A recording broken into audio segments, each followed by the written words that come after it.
Bonjour, nous sommes le lundi 17 juin 2024 et nous allons parler de Starlink de Elon Musk puisqu'ils vont sortir un nouveau Starlink, c'est-à-dire un Starlink mini pour la réception et il promet un débit de 100 mégabits par seconde. Donc c'est les débuts de la fibre optique il y a déjà une bonne vingtaine d'années hein, et à un prix divisé par deux. Bon, c'est une bonne chose.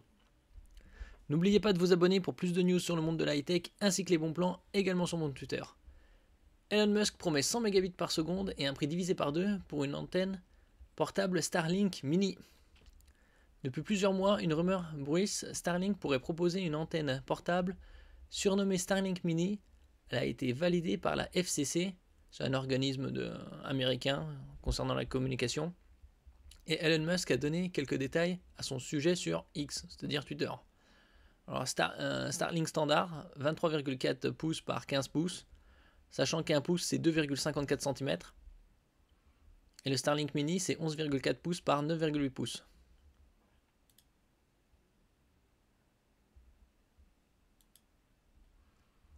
Les antennes actuelles sont transportables, mais pas réellement portables. Elles sont assez imposantes et sont reliées à un point d'accès Wi-Fi avec un très long câble. L'antenne Starlink Mini, elle, serait compacte, 29,8 par 24,8 cm. Bon, c'est la conversion. Avec un retour Wi-Fi intégré. Si la façon dont elle est alimentée n'est pas annoncée, l'antenne elle-même devrait donc se ranger facilement dans un sac à dos. Oui, c'est à peu près... c'est un peu plus grand qu'une feuille A4 sur la largeur. La validation par la FCC montre par ailleurs que l'antenne intègre a priori une puce Wi-Fi capable d'atteindre 1,3 gigabits par seconde, ce qui est largement suffisant pour Starlink. Là, c'est 100 mégabits. Et en upload, 11,5 mégabits et 23 millisecondes du temps de latence. Ouais, c'est... Pour le 100 mégabits en réception, ça va, mais en envoi, c'est pas terrible. Et le temps de latence, c'est correct. Sur X, Elon Musk indique que les débits de l'ordre de 100 mégabits par seconde en réception et un peu plus de 10 mégabits en émission, avec une latence de 23 millisecondes.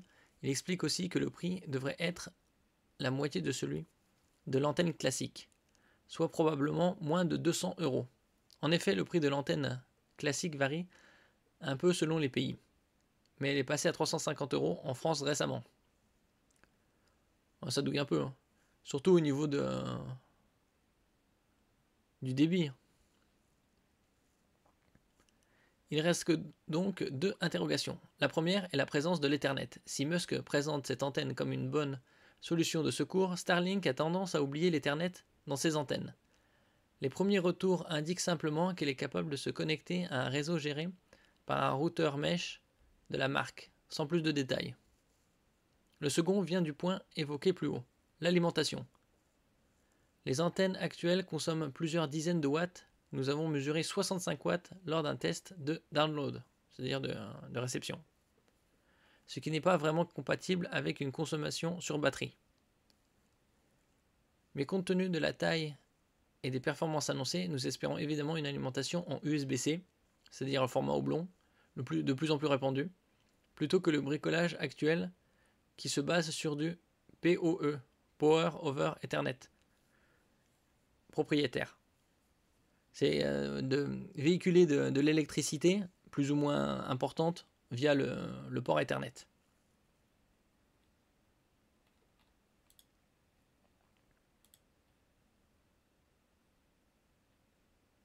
Enfin, elle devrait être disponible dans quelques mois dans une partie du monde, comme pour les antennes précédentes.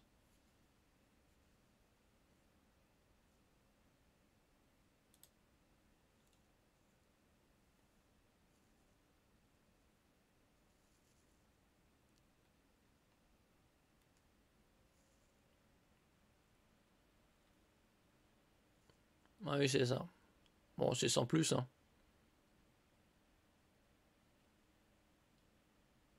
Ça pourrait être mieux quand même au niveau du 100 mégabits en réception, ok, mais en émission 11,5, c'est vraiment très léger. Mais Mais d'un autre côté, 23 millisecondes de temps de latence, c'est bon.